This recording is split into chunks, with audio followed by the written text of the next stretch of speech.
nos va a tocar el tema de lo que es nutrición enteral en el prematuro. Rogaría desde ya a la distinguida concurrencia sus preguntas realizarlas a través del chat para que al final de la exposición del doctor él pueda resolverlas, todas las preguntas que ustedes puedan tener. Nuevamente, gracias, doctor Romero. Tiene el aula a su disposición. Muchas gracias. Muchas gracias por tu presentación, Sonia. Gracias, José, por la presentación también y por la invitación. Tengo retorno de sonido, ¿cierto? ¿Está bien? Perfecto. Perfecto. Ok, y un agradecimiento a todas las personas, amigos ya que tengo por todo lado, Perú, Ecuador, amigos que se están conectando. Y pues vamos a ver qué dice la literatura reciente acerca de nutrición enteral en el recién nacido pretérmino. Hice una revisión sistemática y encontré muchas guías y lo que hice fue sacar un resumen de las recomendaciones que emiten cada una de las guías. Entonces, un ejemplo, aquí les muestro unas guías, publicaciones, está aquí el Comité Pediátrico de Nutrición Americano, está la nutrición hospitalaria que está en España, las guías, estas son muy buenas, las de China, no pensaría que no, están las guías coreanas, ¿sí? Están las guías Colesco americanas del 2014, y te vas a encontrar con muchas otras, estas tan recientes como esta del diciembre del 2020, donde habla sobre algunas guías acerca de la alimentación oral en el recién nacido prematuro.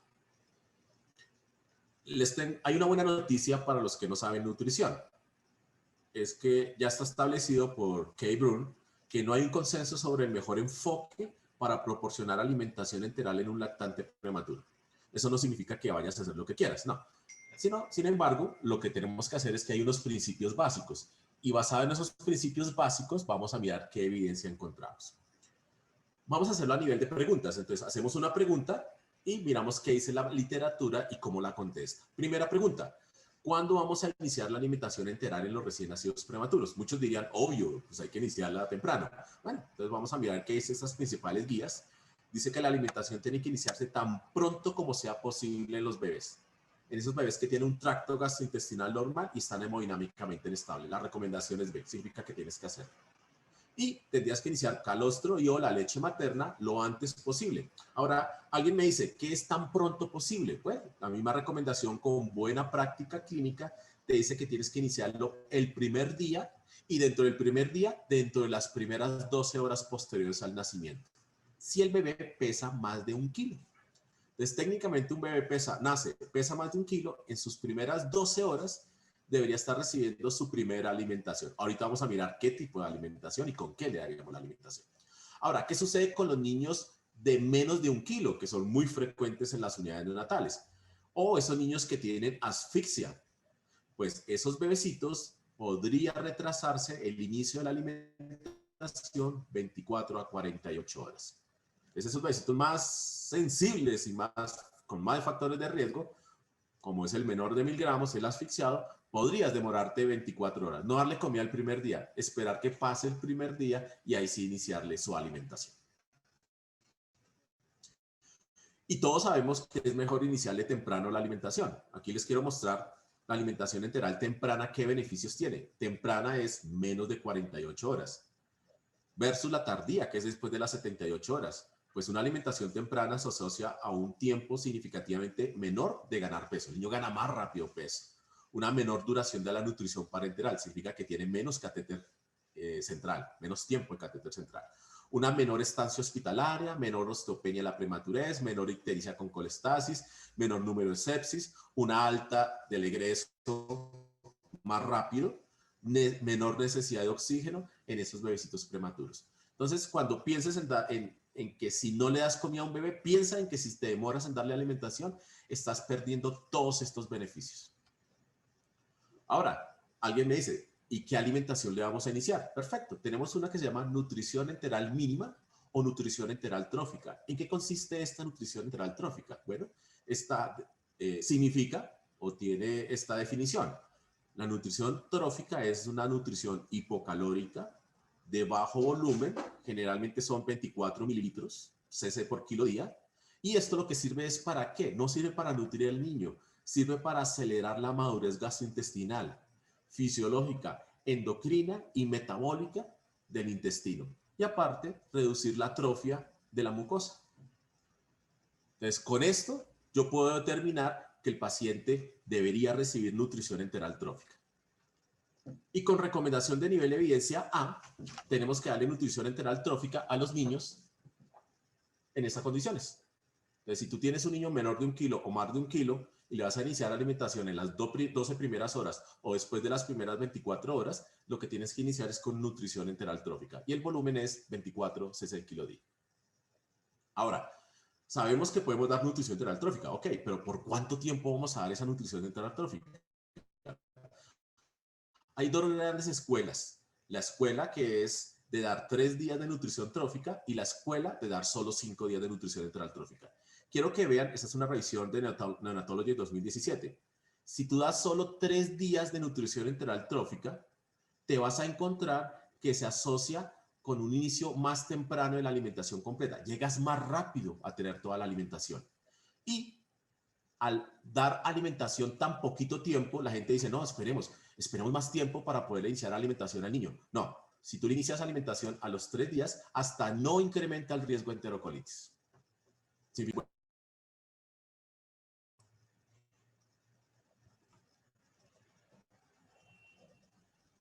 Avanzo acá.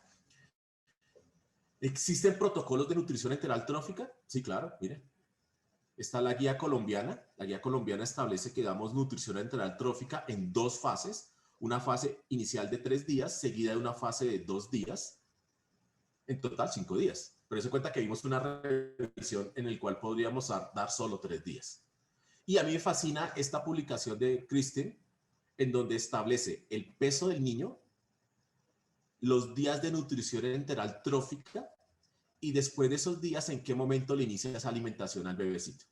Entonces, ejemplo, tenemos un niño menor de 750 gramos. Ese niño tiene 1, 2, 3, 4, 5 días de nutrición enteral trófica, que pueden ser 20 a 24 cc por kilo día.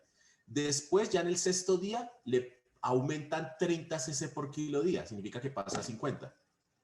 Al 7º día otros 30, al 8º día otros 30, y significa que al día 10 ya llega a 160. A un niño, por ejemplo, entre 1000 y 1500. Dese cuenta que el niño entre 1000 y 1500 solamente dura 2 días con nutrición enteral trófica. Y luego ya empieza con alimentación. Ellos, este consenso, que es europeo, inician la fortificación cuando el niño está recibiendo menos de 80 cc por kilo día.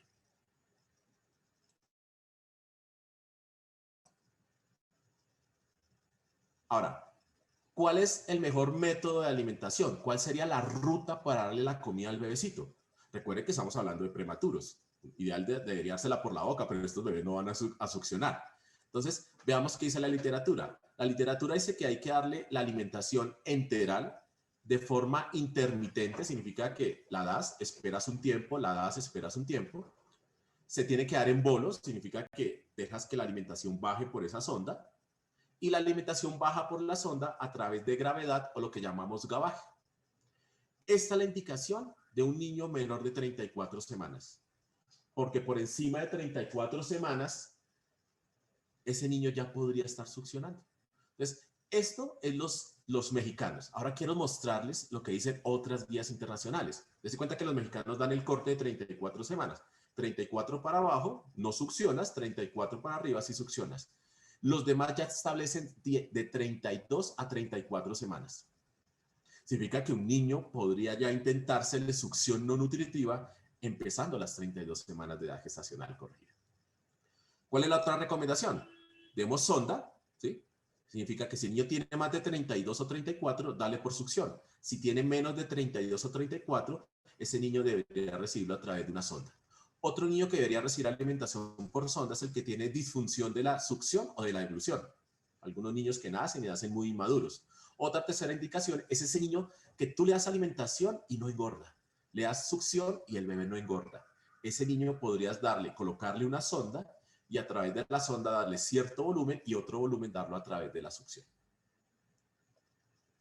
¿Cuál sonda podemos utilizar? ¿Cuál sería la ruta? Puede ser orogástrica o nasogástrica. Dese cuenta que ambas tienen evidencia A, pero ahorita les voy a mostrar una pequeña diferencia que hay entre las dos. Alguien me dirá, doctor, es que, ¿cuál será la indicación de colocar gastrostomía en un recién nacido? El protocolo del grupo chino de nutrición pediátrica establece que la gastrostomía está indicada para niños que llevan alimentándose por sonda por más de 4 semanas y no han logrado quitarse la sonda, no ha madurado su succión o no tiene una madurez cerebral al respecto. Otro niño que necesita gastrostomía es de la fístula traqueosofágica, otro que tenga atresia esofágica, los que tienen lesión esofágica, los que tienen falla en el crecimiento, falla en el medio, o lo más característico, trastornos neurológicos. Es el niño asfixiado que lleva mucho tiempo, no sabe succionar, la terapeuta nos dice que no sabe succionar, entonces el niño necesita gastrostomía. Y la última, la más avanzada, que se llama una sonda transpilórica, una sonda avanzada de duodeno. Esa sonda avanzada está indicada solamente en niños que tienen anomalías gastrointestinales superiores, el que tiene una falta de motilidad gástrica importante, o los que tienen un reflujo gastroesofágico grave, o lo que llamamos enfermedad por reflujo, con un alto riesgo de broncoaspiración. Aquí están las diferentes indicaciones para sonda, gastrostomía y alimentación transpilórica. Ahora, ¿qué pasa con la transpilórica? Debe evitarse en lo posible porque se ha asociado a mayor morbilidad y mortalidad. ¡Wow! Y a trastornos gastrointestinales. Por eso tú ves que la mayoría de cirujanos pediatras no definen colocar una sonda avanzada de duodeno. Definen si necesita una cirugía para el reflujo gastroesofágico o no. Ahora, miran esta aquí aparte. También se ha observado un aumento de la incidencia de respiración periódica y apnea de tipo central en los niños que utilizan sonda nasogástrica. Entonces, cuando a ti te dicen entre nasogástrica y orogástrica, la recomendación es A para las dos, pero hay cierto riesgo de tener apneas cuando le has colocado una sonda nasogástrica a los niños. Conclusión, la mayoría colocamos es sondas orogástricas. Tercer pregunta, ¿qué volumen vamos a recibir de alimentación? ¿Qué volumen tiene que recibir el niño? Bueno, aquí están los dos, es un buen consenso, este es de Nutrients, del 2015. Te dice, en un bebé que pesa menos de 1 kilo, ¿con cuánto volumen comienzas? Comienzas con 15 a 20 cc por kilo día. Y vas a hacer aumentos de 15 a 20 cc por kilo día. ¿Qué pasa en el niño que pesa más de 1 kilo? Ese niño comienza con alimentación 30 cc por kilo día y aumenta 30 cc por kilo día. Dese cuenta cómo el nivel de evidencia es 1A. Si se dan cuenta que las guías más recientes tratan de darle alimentación al niño lo más pronto posible, ¿sí? Y con aumentos, alguien dirá, wow, 30 cc por kilo día es un aumento muy grande. Pues aquí les comento y la recomendación es 1A. ¿Sí? Y hasta los mismos los mismos mexicanos, mira, los incrementos de volumen pueden ser de 10 a 35 cc por kilo. No hay que temerle. Ahorita les voy a mostrar algo para que no teman en esos aumentos. Otra pregunta, doctor, ¿hasta qué volumen llego con el niño? Porque tradicionalmente uno dice, el volumen máximo de alimentación del bebé tiene que ser 150 cc por kilo día, que habitualmente se logra entre el día 5 y día 7 o día 14, depende si es un bebé muy pequeño o muy grande. Aquí les tengo esta revisión Cochrane de Thomas, en el cual compara niños que llegaron a 200 cc por kilo día por debajo de 200 cc por kilo, comparado con niños por encima de 200 cc por kilo día. Alguien dirá, wow, 200 cc por kilo día, eso es mucho. Recuerden, hay bebés que tienen capacidad gástrica y te lo aceptan. ¿Qué encontraron? Wow, los que reciben más de 200 o igual a 200 ganan en promedio de 6 a 10 gramos por kilo día más que los otros bebés. ¿Ok? Y mira, entonces alguien le da, oye doctor, pero a mí me da miedo porque es que con tanto volumen el bebé le puede dar enterocolitis o un problema grave. Pues mira la conclusión. Por lo tanto, la evidencia disponible es insuficiente para respaldar o refutar la alimentación enteral de alto volumen. No causa daño, pero sí un beneficio en un pequeño, que es mejorar la ganancia de peso. Y mira lo que le pasa a la enterocolitis. El OR pasa por 1. No le impacta, no le aumenta la enterocolitis. No, pero es que esos bebés van a tener más intolerancia a la vía oral. Aquí está, feed intolerance. Tampoco la incrementa. Entonces, ese es un mito de que tengas mucho volumen y el bebé vaya a presentar intolerancia o enterocolitis. Ahora, Recuerden, la idea es iniciar alimentación lo más pronto posible de acuerdo al estado hemodinámico del paciente y avanzar con la comida. ¿Cuándo deberíamos llegar a la alimentación plena en los niños? Más o menos 150, 180 y ahí podemos subir hasta 200 si el bebé pide más. Ok, se alcanza esa alimentación aproximadamente a las 2 semanas de edad cuando los bebés pesan menos de 1000 kilos, de 1000 gramos, perdón. Y alrededor de una semana de vida cuando el bebé pesa entre 1000 y 1500. Si se dan cuenta que me demoro 2 semanas en que el bebé prematuro por debajo de 1000 gramos llegue a su full alimentación, en cambio solo una semana en el bebé por encima de 1000 gramos. ¿Hay que correrle? No, pero hay que manejar esos tiempos. Recuerden, si yo me demoro mucho tiempo con la alimentación parenteral, me estoy demorando con mucho tiempo con el catéter y hay más riesgo de infecciones asociadas al cuidado de la salud, las que llamamos nosocomiales. Esta pregunta es muy fácil, es de residente. ¿Qué tipo de leche debería iniciarse con alimentación? Obvio. Entonces, la recomendación es que significa que hay que hacerlo, no lo dudes, hay que hacerlo. Dice, la Academia Americana de Pediatría establece que lo que tiene que recibir es la leche de mamá. Oye, todos lo sabíamos, ¿sí? Si no hay disponible la leche de mamá, se puede dar leche donante, esa leche pasteurizada o la que está en los bancos de leche. Una buena opción. Pero alguien mira, yo no tengo banco de leche, ¿qué hacemos? Bueno, aquí está la publicación de Duta de 2015, donde dice, la primera opción es de la leche de la propia mamá. Ok. La segunda opción es leche materna donada de banco. Y si no tengo, la tercera opción es fórmula para prematuros. Entonces, para los que a veces satanizan la fórmula para prematuros, aquí les tengo unas guías internacionales que dicen que sí le pueden dar leche para prematuros. Recuerden que la de prematuros es la de 24 kilocalorías por onza. Entonces, aquí tenemos diferentes leches. Aquí está la leche de mamá de un bebé que nació prematuro. Aquí está la leche de donante. Y aquí están las fórmulas infantiles para prematuros de 24 kilocalorías por onza. Y aquí están las diferentes características de cada uno. Entonces alguien en algún momento me preguntó, profe, pero es que cuando damos una fórmula para prematuros es como muy hiperosmolar. Eso le va a caer pesado al niño. Más bien démosle leche etapa 1, que es más suavecita. Bueno, quiero mostrarles esta, que lo traje textualmente de las dos publicaciones, sobre todo esta de Melissa Townet. Dice, abro comillas, la osmolaridad de una fórmula de prematuros de 24 kilocalorías estará entre 280 y 300 miliosmoles por kilo de agua. Y es muy equivalente a la leche materna no fortificada, la cual tiene 290 miliosmoles. Por lo que no es beneficioso introducir fórmulas etapa 1 de 20 kilocalorías y luego aumentarlas. Conclusión, inicia de una fórmula para prematuro. No te pongas a jugar con fórmulas para a término. ¿Cuál es el mejor método de alimentación? ¿Es mejor darle bolo o darle una infusión? Recuerden que la mayoría dice, oye, ¿sabes que le voy a dar una infusión para que el bebé me mejore la tolerancia de la alimentación? Vamos a mirar qué dice la evidencia.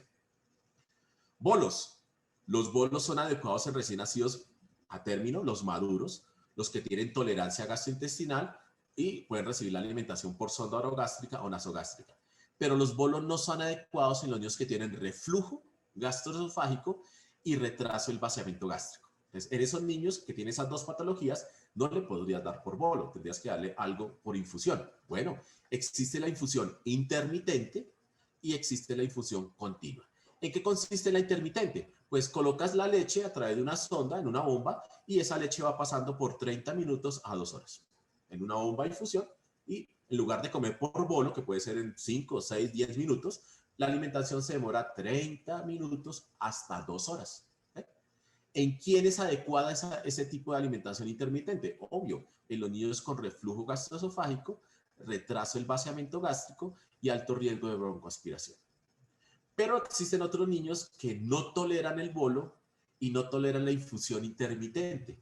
Entonces se inventaron la infusión continua. La infusión continua es que tú colocas la alimentación en una bomba de infusión y se pasa de 20 a 24 horas en el día. Significa que es continuo casi todo el día. ¿Cuál es el inconveniente? Los equipos tienes que cambiarlo cada 3 horas porque no puedes durar con el mismo equipo todo el día. Hay un riesgo de infección. ¿Es adecuado para quiénes? Pues para el bebé que no pudo recibir por bolo y el que no pudo recibir por infusión intermitente que se extendió hasta 2 horas. Todo esto tiene recomendación C. Y en estas revisiones sistemáticas se comparan métodos y no han demostrado diferencias en el tiempo para lograr la alimentación completa no hay diferencias en la duración de la estancia hospitalaria, ni la incidencia de enterocolitis, ni en la tasa de crecimiento postnatal. Entonces, cuando tú dices, ay, es que le voy a colocar en infusión para que no le dé más enterocolitis y para que se alimente más rápido, la evidencia no lo ha demostrado y la evidencia tiene recomendación 1A. Ahora, ¿qué pasa con las infusiones continuas? Uno dice, bueno, doctor, me tocó meterle las infusiones continuas. Tampoco son inocuas. Mira lo que pasa. Una infusión continua, la leche se pega en la sonda, en las paredes de la sonda. Y tienes una pérdida hasta de un 30% de energía, aporte calórico. Tienes una pérdida del 40% en la grasa, 33% en el calcio y 20% en el fósforo. Recomendación nivel de evidencia 2B. Entonces tampoco le estás dando el 100% de lo que le estás metiendo por la parte proximal de la sonda no le está llegando al bebé. Ahora, la otra pregunta. ¿Cada cuánto alimentamos al bebé? ¿Cada 1, cada 2, cada 3 horas? Vamos a mirar qué dice la evidencia. Las dos guías establecen lo primero. No hay pruebas suficientes para elegir entre 2 horas de alimentación y 3 horas de alimentación en bebés por debajo de 1250. No hay pruebas, no hay estudios importantes que digan eso. Si algún residente quiere hacer un estudio, ahí está. ¿Sí? Reuniendo la información limitada que existe a la fecha, esto es para el 2018, se propone que los bebecitos mayores de 1250 se alimenten cada 3 horas y los que pesen menos de 1250 se podrían alimentar cada 2 horas. Entonces, cada 3 horas la nivel de evidencia es 2B, significa que cada 3 horas tiene buena evidencia. Y cada 2 horas tiene recomendación 4, significa que solamente lo dicen los expertos. Conclusión, tú podrías colocarle cada 3 horas a todos los niños porque es exactamente igual que colocarle 2 horas en los niños que pesan menos de 1250 gramos. Esta pregunta es buenísima. ¿Avanzo rápido la comida o avanzo lento? La mayoría van a decir, uy, no, lento, doctor, lento, profe, ¿sí? Porque es que la enterocolitis, ¿sí? Recuerden que tenemos enterofobia, a todos nos da miedo que lo que hagamos le cause enterocolitis a los niños. Ahorita se van a dar cuenta que nuestro cerebro piensa así, pero la evidencia nos ha demostrado otras cosas. Abro textualmente. El avance rápido en la alimentación se asoció con un tiempo significativamente menor para lograr la alimentación completa. Se recupera más rápido el peso al nacer. Hay una menor estancia hospitalaria, una tolerancia alimentaria comparable con la otra y ningún incremento en el riesgo de enterocolitis. Grade moderado. Significa que si tú avanzas rápidamente, al parecer no hay aumento en la enterocolitis. Doctor, ¿pero de dónde sacó eso? Bueno, vámonos a la Biblia de Cochrane. Cochrane 2017 encontró que si comparabas entre ascensos de 15 a 20 cc por kilo día versus 30 a 40 cc por kilo día, se dan cuenta que ninguno de esos reduce ni la enterocolitis ni la muerte. Bueno, perfecto. Entonces significa que aumentar rápidamente no da más enterocolitis. Entonces alguien dirá, doctor, como ambos parece que son iguales, yo más bien me quedo con el ascenso despacito, porque yo soy muy conservador. Te faltó leer la última parte de la publicación. Dice, ascensos lentos, slow rate, resulta en muchos días en demora en establecer la full alimentación y incrementa el riesgo de infección invasiva. Imagínate, si tú demoras, haces ascensos lentos, le va a dar más infecciones a los bebés. Y uno pensaría que lo estoy protegiendo. Y aquí les comento. Mira los OR de avance rápido para enterocolitis. Pasa por 1, significa que no hay ningún factor de riesgo. Ay, doctor, pero de pronto se mueren más. Mire, mortalidad, OR, también pasan por 1. Aumentos rápidos de 30 a 35 cc por kilo día no incrementan la muerte ni la mortalidad. Entonces alguien me dirá, no, doctor, pero yo me la juego con el avance despacito. Yo me la con el despacito, así como la canción Despacito. Y de pronto no me da infección al bebé. Te tengo una publicación de Aspen. Esta es una publicación de la Sociedad de Nutrición Americana en 2017. Se dieron cuenta, compararon 3 tipos de avances. Faster, rápido, intermedio y slower, despacito. Y encontraron que despacito e intermedio, mire cómo están los OR y el intervalo de confianza por encima de 1. despacito e intermedios están asociados a hacer riesgos de enterocolitis. Entonces, si avanzas despacito, chévere porque repasas la canción, pero si avanzas despacito con el neonato le va mal. Le da más enterocolitis y le das más sepsis tardía. Nutrición en casos especiales, porque no todo es el niño sano, ¿sí? Vamos a mirar. Alimentación es característica en este niño. Imagínate que no nace un niño pequeño para la edad gestacional, lo que hablan los americanos de small para la edad gestacional. Y este bebé tiene de pronto un antecedente de que su flujo umbilical diastólico, hacia la final del flujo diastólico, está ausente o invertido. Ese bebé tiene un alto riesgo a nivel intestinal, supuestamente, porque ese niño, al no tener flujo intestinal, cuando nace, teóricamente si le das comida, le puede dar enterocolitis. Bueno, ¿qué dice la literatura con recomendación B y nivel de evidencia 2B? Si el examen de pancita del bebé, la pancita del bebé es normal, comience a alimentar dentro de las 24 horas de vida. Bueno, perfecto, significa que no tengo que demorarme mucho. Sería lo mismo que para un niño menor de 1000 gramos o un asfixiado. ¿Y qué pasa con los avances? El avance sí es lento, ¿sí?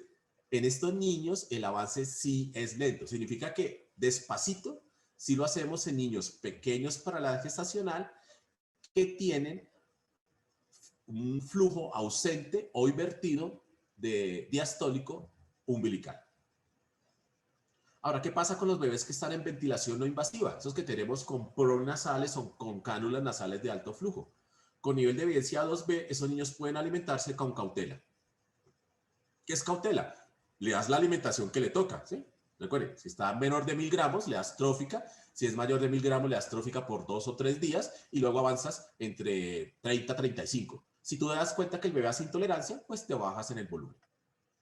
Para que se den cuenta que no es una contraindicación tener una ventilación no invasiva para dar alimentación. Ahora, ¿qué pasa con el bebé que nació choqueado? ¿Existen los bebés que nacen choqueados? Bueno, no recomendamos comenzar la alimentación el primer día en el niño choqueado, sobre todo si el paciente está recibiendo medicamentos vasoactivos o tú determinas a través del examen físico que tiene una perfusión muy mala en la piel, significa que tiene un llenado capilar prolongado. Entonces, al igual que los asfixiados, al igual que los menores de 1000 gramos, los niños choqueados o con signos de shock no deben recibir alimentación el primer día. Se espera hasta que se estabilicen después de las 24 horas. Y esto es una buena práctica para la literatura. Y esta es una... A mí me enseñaron que si el bebé tenía catéteres umbilicales, no le deberías dar nutrición. Bueno, la evidencia demuestra que sí se le puede dar nutrición a un niño que tiene catéteres umbilicales. No se incrementa el riesgo de enterocolitis. Hipotermia. Yo sé que por allá tienen varios sitios donde hacen hipotermia activa en los niños. Si el bebé está en hipotermia, ¿le podrías dar comida? Pues la lógica dice que no. ¿Sí? Dice, no, dejemos a ese bebecito sin nada de comida. Sin nada. Están así que ustedes leen la guía ecuatoriana, que es muy buena de asfixia del 2019, y leen la guía americana. Ellos dicen que los niños que entran a hipotermia tienen que recibir nutrición parenteral. Pero la pregunta dice, oye, ¿yo le podría dar un poquito de comida al bebecito? De pronto le da un beneficio. Bueno, aquí hay una publicación del 2018 que en los niños que tienen hipotermia, encefalopatía hipoxicémica y están en hipotermia, a un grupo le dieron nutrición enteral mínima. ¿Se acuerdan la trófica? La de 24 cc, ¿ok? Y a otros niños no les dieron comida. ¿Qué encontraron? Que los que recibían trófica, ¿sí?, tenían mejor tolerancia a la vía oral, separaba más rápido la nutrición parenteral, duraba menos días con nutrición parenteral, llegaba más rápido a la full alimentación y la estancia hospitalaria se reducía. Imagínense, con nutrición enteral trófica. La conclusión, la nutrición enteral mínima durante la hipotermia se asocia a una duración reducida en la estancia, el tiempo de la alimentación completa y no aumentó las complicaciones de la alimentación ni la inflamación sistémica. No incrementó la enterocolitis para los que les asusta la enterocolitis. Esta es otra. Nace un niño, tiene una cardiopatía y es una cardiopatía ductus dependiente. Entonces le colocan prostaglandina para abrir el ductus, estabilizar la cardiopatía y remitirlo o en el sitio donde tengan cirugía cardiovascular, operarlo. ¿Qué dice la literatura? Y el otro escenario, ese niño que tiene un ductus, es un prematurito que tiene un ductus, el ductus tiene una repercusión hemodinámica en el bebecito, lo que llaman ahorita los americanos alto riesgo, y le estás dando ya sea ibuprofeno o paracetamol para cerrarlo. si está recibiendo ibuprofeno y paracetamol y aparte tiene un ductus, ¿le podrías dar comida? Bueno, vamos a mirar qué dice la evidencia. Esto es sobre cardiopatías. Esa es una muy buena revisión de Nutrients del año pasado, de Martini, de alimentación en niños que tienen, ¿qué? Complicaciones gastrointestinales y que están acompañadas de un ductus. Y aquí está esa publicación de Day, donde es alimentación en un niño que está con una cardiopatía, ductus dependiente y recibe prostaglandina. Si se dan cuenta, ninguna P es significativa. Y mira lo que dice la conclusión. Según estos datos, no parece haber una asociación entre la alimentación enteral mínima y el riesgo de enterocolitis en lactantes que reciben prostaglandina. Entonces, no lo dejes aguantando hambre, dale nutrición enteral trófica. Claro, una vez esté estable hemodinámicamente y no esté choqueado, ¿sí? Y no tenga asfixia aparte. Alimentación durante la indometacina. Hay una muy buena publicación en Journal of Perinatology 2016. ¿Qué hicieron? Los niños tenían ductus y les estaban cerrando el ductus con indometacina, la viejita. A unos niños les quitaron la comida, la vía oral, a otros les dieron menos de 60 cc por kilo día y a otros les dieron más de 60 cc por kilo día. ¿Qué encontraron? No se observó ninguna diferencia en enterocolitis. Imagínate, no le dio más enterocolitis a los que recibían 60 cc por kilo día además, a pesar de estar recibiendo la indometacina para el ductus. ¿Y qué pasa con el ibuprofeno? Abro comillas, con nivel de evidencia 1A. Si el neonato ya está recibiendo alimentación mínima trófica, continúa administrando alimentación trófica hasta que finalice el ciclo de indometacina. Si el neonato está en ayunas y tú le encontraste un ductus y estaba en ayunas, introduzca alimentación enteral trófica con leche humana. Ahora leo textualmente el otro. Si bien no hay estudios bien hechos que comparen la alimentación durante el tratamiento con indometacina versus ibuprofeno, la evidencia indirecta sugiere que el ibuprofeno puede ser más seguro que la misma indometacina. Conclusión, si está cerrando el ductus y el paciente está hemodinámicamente estable, le puedes dar nutrición enteral trófica. No te dé miedo. Ahora otras dos cosas raras. Este es el último paper de EBSGAN acerca de nutrición en niño críticamente enfermo, el niño que está muy malito. Esta la publicación EBSGAN apareció en enero de este año. Y mira lo que dice. La nutrición enteral mínima o trófica debería ser iniciada en 48 horas si es factible. Significa que ese niño muy crítico tiene 48 horas para que tú trates de estabilizarlo e iniciarle nutrición enteral trófica. Yo he visto niños que duran 7, 10 días sin alimentación por el solo hecho de catalogarlo como niño que en algún momento estuvo críticamente enfermo. Y la otra, para que se den cuenta de la alimentación enteral trófica, esta es la guía ERAS. Las guías ERAS aparecieron en octubre del 2020. Es el consenso del manejo posoperatorio y perioperatorio de los neonatos que fueron a cirugía gastrointestinal. Entonces, si le hacen una cirugía gastrointestinal, una atresia, una corrección de atresia, etcétera, etcétera, ¿cuándo le iniciarías comida? Bueno, con recomendación, nivel de evidencia alta, se debe iniciar alimentación mínima en las siguientes 24 a 48 horas después de la cirugía cuando sea posible. No espere a que retorne a una función intestinal normal. ¡Wow! Todos esperamos los ruidos intestinales, los flatos, la deposición. ¡Wow! Tú podrías probar en el niño estable después de la cirugía 24 a 48 horas nutrición enteral trófica. Este paper es del año pasado también. Qué pena si les estoy dando cosas que dicen, wow, doctor, usted está hablando cosas raras. Yo solamente digo lo que dice la literatura. Este me gusta, que es el flujograma de intolerancia. ¿Qué es intolerancia? ¿Y qué hacer con las intolerancias? Bueno, esta publicación que aparece aquí de Yun-Ping Jin, de Trials en 2015, te da los 6 criterios para diagnosticar intolerancia alimentaria. El primero, residuo gástrico por encima del 50%. Vomitar más de 3 veces en 24 horas. Residuo o vómito bilioso o encuncho de café. Distensión abdominal mayor de 1.5 centímetros en 24 horas. Y el niño que tiene deposiciones con sangre o sangre oculta en las deposiciones. ¡Wow! Son signos de intolerancia y algunos son signos de enterocolitis. Por ejemplo, sangre oculta es un signo sugestivo de enterocolitis. Y el residuo en cuncho de café es un signo también indirecto de enterocolitis. Alguna vez hicimos una charla de enterocolitis. Esta es la parte que más me gusta. ¿Qué hacer con cada uno de estos signos de intolerancia? ¿Qué hace la mayoría cuando tienen signos de intolerancia? Le quitan la comida por lo menos un día, ¿cierto? Les quiero mostrar cuál es el protocolo que establece esta publicación. Y el que protocolo, mira aquí dice, un protocolo que ellos mismos establecen. Si el bebé tiene menos de 1500 gramos, bueno, ok, y el bebé tiene un residuo menor del 30% o mayor de 1500, pero tiene un residuo menor del 30%, dice aquí, continúe la alimentación y observe de cerca al bebé. Wow, menos del 30%. ¿Qué pasa si el residuo está entre el 30 y el 50%? No quite la comida, reduzca el volumen un 20%. Si le estabas dando 10 centímetros, dale 8. ¿Qué pasa si el residuo está por encima del 50%? Quítele una comida y después de esa comida lo vuelve a valorar y le inicia otra vez comida. ¿Qué pasa si el bebé tiene residuo bilioso abundante y o en cuncho de café? Suspenda la comida, tome rayos X e investigue enterocolitis. ¿Qué pasa con la distensión abdominal? Si tiene más de 1.5 centímetros de distensión, la mayoría le quita la comida. ¿Qué dice este protocolo? Reduzca la cantidad de comida un 20%. Si solo es distensión.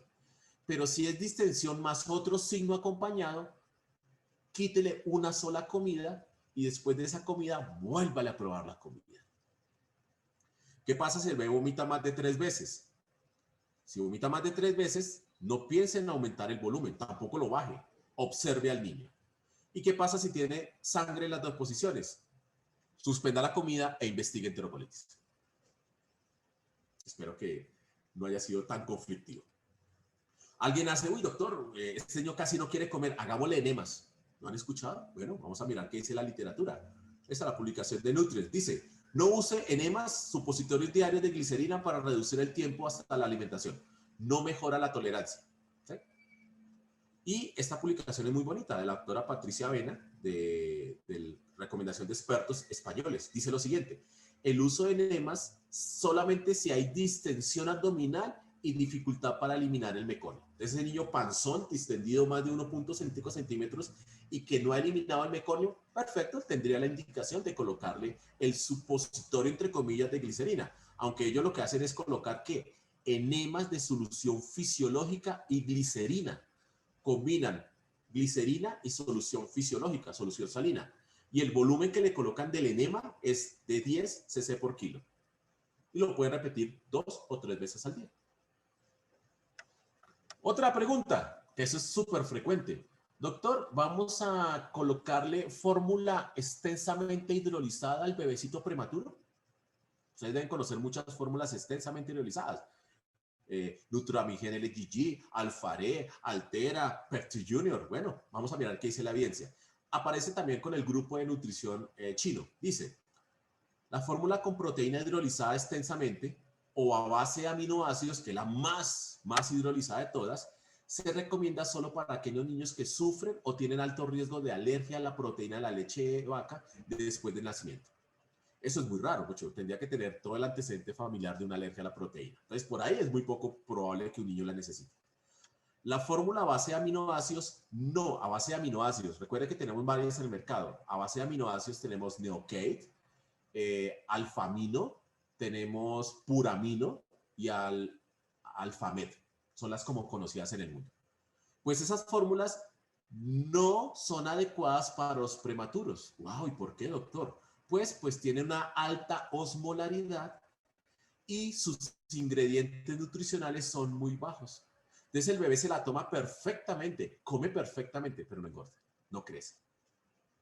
Las fórmulas con proteína hidrolizada pueden ser elegidas por aquellos niños que tienen disfunción intestinal. ¿Cuáles son esos niños? Síndrome de intestino corto, fístulas intestinales o postoperatorios de enterocolitis. Perfecto. Si ese niño le das una fórmula estándar y no la tolera, le podría dar una fórmula hidrolizada. Y pues, aunque la fórmula con proteína hidrolizada no es adecuada para los bebés prematuros, puede ser considerada temporalmente para aquellos bebés que tienen intolerancia alimentaria o algunas complicaciones médicas. ¿Qué sería? Ese bebecito que de pronto está séptico, tú le tratas de dar comida, no tolera las fórmulas normales, tú le podrías dar una pequeña temporada, pequeña, que no pasa más de 5 días, de una fórmula hidrolizada. Y una vez empieza a tener tolerancia, le pasas a la fórmula que le toca, la fórmula de prematuros. Y aquí está. Este es el Cochrane de Glasser acerca de fórmulas hidrolizadas en prematuro. Entonces, mira lo que dice la conclusión. Los datos existentes no apoyan las conclusiones de que la alimentación con fórmula hidrolizada de proteína afecte el riesgo de intolerancia alimentaria o enterocolitis. Se lo traduzco. Las fórmulas hidrolizadas no reducen el riesgo de enterocolitis, no reducen el riesgo de intolerancia a la vía oral. Claro, el bebé se la toma mejor, pero no disminuye el riesgo. Entonces alguien me dirá, profe, pero chévere, pues no produce ningún daño, pues podemos probarla, unos 5 días, unos días de más. Les tengo un pequeño problema. Quiero que vean aquí la ganancia de peso. La ganancia de peso en los bebés que reciben fórmula hidrolizada es una pérdida entre 2 y casi 5 gramos por kilo día. Imagínate, por recibir la fórmula hidrolizada, los bebés pierden hasta 5 gramos por kilo día. Entonces, no es totalmente inocua. Se la toman perfectamente, la toleran perfectamente, pero pierden algo de peso. Este es fácil, suplementos nutricionales. Ya sabemos que la Academia Americana de Pediatría dice que tenemos que darle 400 unidades de vitamina D a los bebecitos. Hay una publicación reciente que habla que tenemos que darle 800 a los bebés por debajo de 32 semanas, el doble de la dosis. El hierro, cuando iniciamos hierro, la recomendación de la mayoría de sociedades es iniciar hierro en algún momento entre las 4 y 8 semanas de vida. Pero imagínense que está ganando mucho furor iniciar el hierro un poco más temprano, hacia la segunda semana de edad.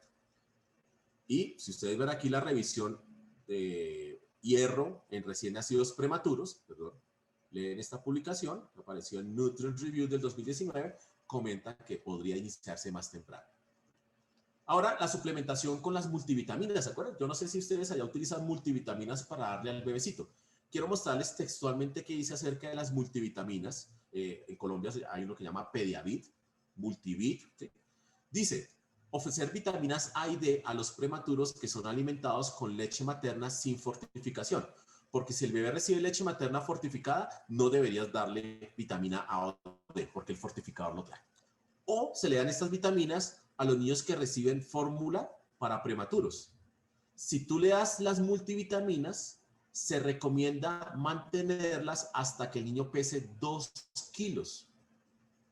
Entonces, sabemos que las multivitaminas las damos hasta que el niño pese 2 kilos. Ahora la pregunta que me dice, ¿cuándo las empiezo? Aquí en la parte de abajo dice, el bebé que tenga más de una semana de vida, con un peso mayor de 1.500 gramos y que esté tolerando 120 cc por kilo día. Yo inicio las multivitaminas en un bebé que tenga más de una semana, habitualmente ya está comiéndose 120 cc por kilo día, y ese bebecito tiene más de 1,5 kilos. Y le doy la dosis hasta que cumpla los 2 kilos. ¿Sí se dan cuenta que es muy pequeño el margen de dar las multivitaminas? Y la última pregunta, ¿cuál es la dosis de esas multivitaminas, las que vienen en el frasquito como multivitamínico Pediavit? Pues la dosis es 6 gotas cada 24 horas. La fortificación, entonces todos sabemos, ay sí, la fortificación tenemos que hacerle a la leche materna, perfecto, ¿sí? La pregunta era, ¿cuándo iniciamos la fortificación? Las publicaciones viejas decían, la fortificación se tiene que iniciar cuando el niño esté tomándose 100 a 120 cc por kilo día. Perfecto. Aparecieron nuevos estudios, dijeron, oye, con 80 podríamos fortificar y no pasa nada. Pues imagínate que ya vamos en ¿cuánto? 40 cc por kilo al día. Significa que el bebé cuando ya esté tolerando 40 cc por kilo día, ya podría estar recibiendo fortificación de la leche materna. Y alguien me va a decir, doctor, tengo fortificadores en polvo o líquidos. Puedes utilizar cualquiera, pero te doy aquí un abstract que aparece en el Consenso Mundial de Nutrición de los Prematuros.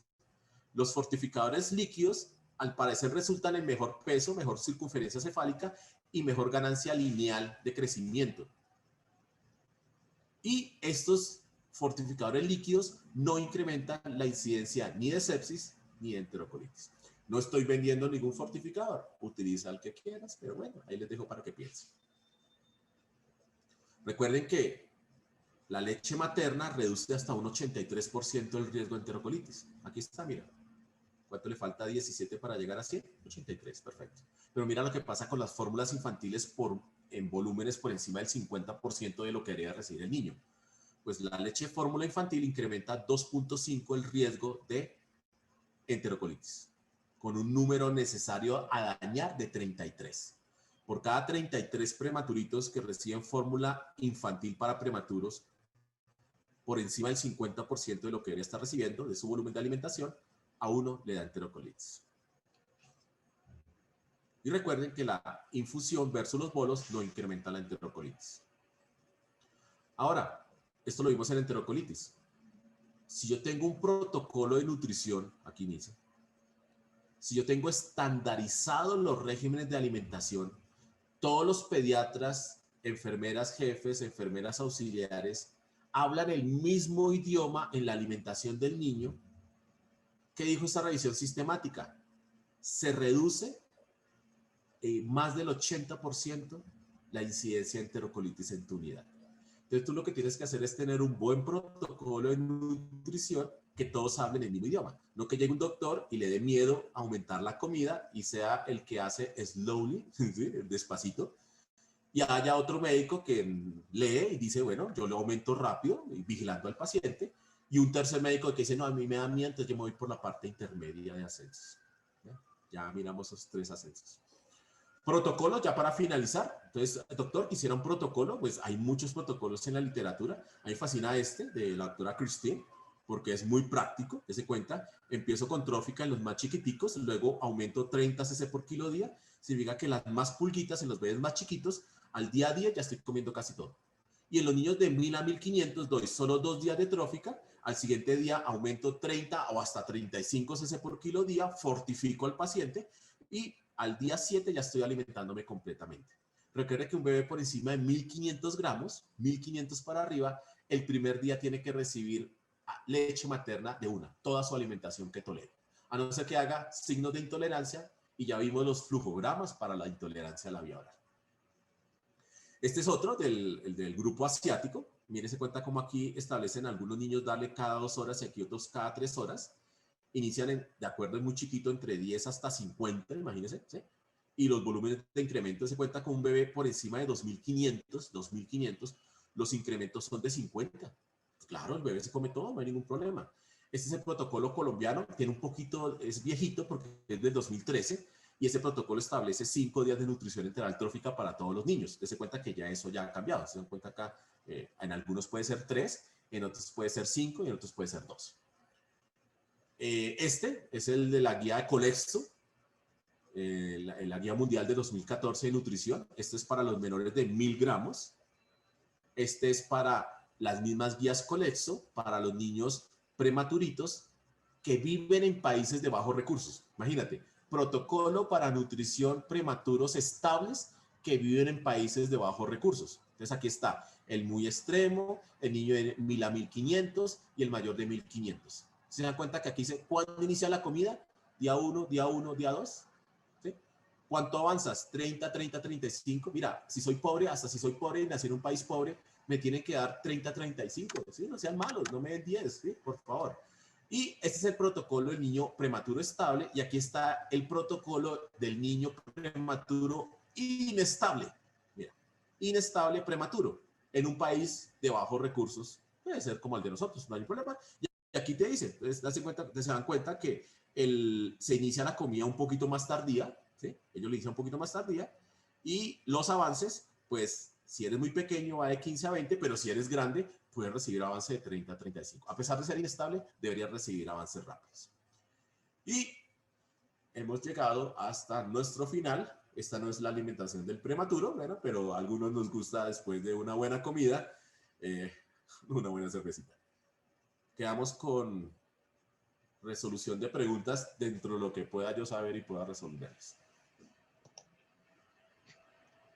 Gracias, doctor, por su excelente ponencia. Sí, ya me están llegando algunas preguntas. Podemos empezar cuando usted diga. Dime, tranquila, hagámoslo. Ok. Dice, inicio de nutrición enteral y defecto de pared. Por ejemplo, onfalocele, gastroquisis. Entonces, La versión vieja es que tú, ese niño lo operas y hasta después de la operación, cuando presentaba signos de tránsito intestinal, le iniciabas comida. Ahora, ¿qué pasa con los onfaloceles y las gastrosquisis? Si el onfaloceles se logró reducir el tamaño y operar en un solo tiempo quirúrgico, o la gastrosquisis se logró reducir en un solo tiempo quirúrgico, en este momento, ese paciente, 24 horas después, si sigue estando estable, se le inicia nutrición enteral trófica. Ahora tenemos otra modalidad. Recuerden que tenemos unos manejos de esos defectos de pared a través de silos. Cuando los defectos son muy grandes, no puede introducirse todo el contenido en la cavidad abdominal. Entonces lo que hacemos es envolverlo y colgarlo para que la gravedad lo vaya bajando. Y día a día vamos reduciendo el tamaño del silo. Mientras yo reduzca el tamaño del silo y el intestino esté por fuera, yo no puedo darle nutrición al bebé. Está de mal. Así sea trófica, no le puedo dar trófica. Ese bebé necesita recibir nutrición parenteral. Pero una vez lo logro operar, a las 24 horas, pruébale la alimentación enteral. Trófica. Este me parece que ya respondió, pero igual. ¿Desde qué volumen de leche por kilo se debe iniciar fortificadores? Versión vieja, 100. Versión nueva, 40 cc por kilo día. Yo estoy con la nueva. Perfecto. Durante el momento de transfusión sanguínea, ¿se debe suspender la alimentación? Excelente pregunta. No. Perdón, sí. Durante la transfusión, recomiendan no dar alimentación mientras esté transfundiendo al niño. Una vez acaba la transfusión, a las 2 horas debería recibir otra de la alimentación que recibe. ¿Eso por qué? No hay evidencia de evidencia importante que durante la alimentación dé más enterocolitis. Pero han sucedido casos y se han reportado casos, y eso es lo que mete en la literatura de la revisión sistemáticas, que existe la enterocolitis asociada a la transfusión.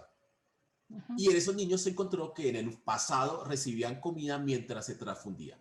Entonces la recomendación en este momento de expertos es que mientras estés transfundiendo, no le des comida al bebé. Espera 2 horas después.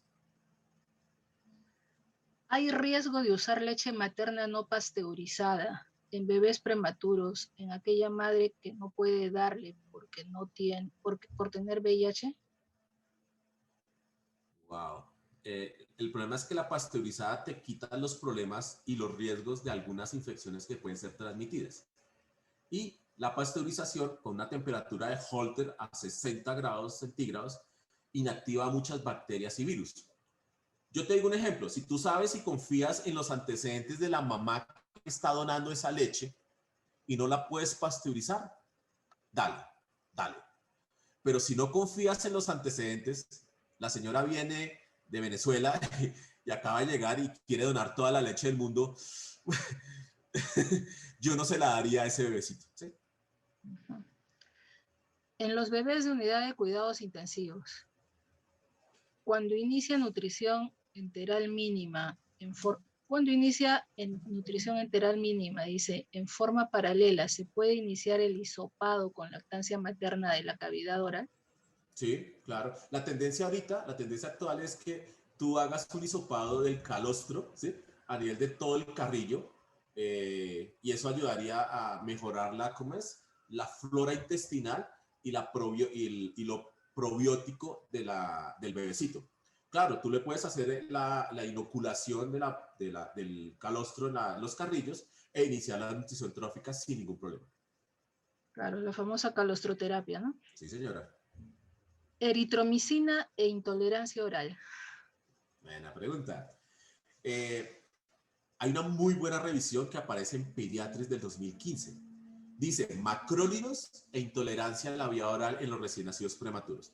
Demostró que los macrólidos mejoraban la contractilidad a nivel gastrointestinal. Entonces, mejoraban los síntomas de intolerancia. Pero no todos los macrólidos son iguales, ¿sí? Tenemos macrólido tipo eritromicina, tipo claritromicina y tipo acitromicina. Imagínate que la eritromicina se ha asociado en los prematuros en el periodo neonatal menor de 28 días a hipertrofia pilórica. Conclusión, no damos eritromicina en los prematuros para mejorar la tolerancia. No damos eritromicina. Pero me quedan otros 2 medicamentos de la familia de los macrólidos. ve que da la claritromicina y la citromicina. Esos no tienen efectos secundarios sobre la hipertrofia del píloro. Podrías darlo. Y hay evidencia al respecto. Yo prefiero que den eritromicina, prefiero que den acitromicina. O también la claritromicina por encima de la metoclopramida. La metoclopramida, la FDA puso una advertencia de producir efectos secundarios en los niños, sobre todo en los prematuros. ¿Y a qué dosis, doctor, la citromicina? La acitromicina, la dosis estándar. Se le baja la mitad la dosis. Entonces, en lugar de dar 10, se le coloca 5 miligramos por kilo día. Ok. ¿Se puede indicar probióticos para prevenir enterocolitis? Tuvimos una charla de enterocolitis en el pasado. Sí, claro. Si tú tienes el probiótico ideal, le puedes dar probiótico para disminuir enterocolitis. El probiótico ideal es el que tiene al menos un lactobacillus y al menos un bifidobacterium. Y ya sabemos el nombre propio de lactobacillus. Lactobacillus GG, ¿sí? O rhamnosus. Y el nombre del bifidobacterium lo tenemos también. Bifidobacterium brevis o infantis. Si tú tienes un producto que combine los dos, cómpralo. ¿Cuál es el problema? Yo no lo tengo en Colombia. Hasta donde he visto, en Sudamérica no lo tienen. Lo tienen en Estados Unidos y en Europa. Con la alimentación rápida, en los bebés que tienen peso de 1.500 gramos, en menos de 4 días, con 130 ml por kilo día, con fortificadores y alimentación mixta, ¿está indicado vitaminas, hierro, folatos? No, recuerde que si el paciente está recibiendo fortificación de la leche materna, no debería recibir una sobrecarga de vitamina A y D. No debería. Ya el fortificador está haciendo su función. Entonces, ¿el punto cuál es? Si tú quieres jugártela entre el fortificador y las multivitaminas, yo, Héctor Romero, y la mayoría se la juegan con el fortificador. Porque el fortificador me mejora la ganancia ponderal. En cambio, las multivitaminas no me lo hacen. Las multivitaminas solamente es darle ciertos nutrientes que necesito, pero los más importantes, que sería la vitamina D sobre todo, pues el fortificador me está dando las 400 unidades, entonces no habría necesidad, pero los dos al tiempo no. Recuerde que también existen efectos secundarios por hipervitaminosis, que uno pensaría que no, pero sí, los neonatos que les das muchas vitaminas hacen problemas de hipervitaminosis. Uso de la terapia inmune oral, calostroterapia, pone. Tiene evidencia, mejora la sepsis tardía, no con ORs por encima de protectores, no disminuye enterocolitis. Le hace la publicación de Cochrane de calostroterapia. Lamentablemente la calostroterapia no disminuye la enterocolitis, pero disminuye todo lo asociado a leche materna, todo lo que es el apego, el desarrollo neurológico, neuromotor a largo plazo y sepsis tardía. Suplemento de fosfato de calcio para los bebés con enfermedad metabólica ósea.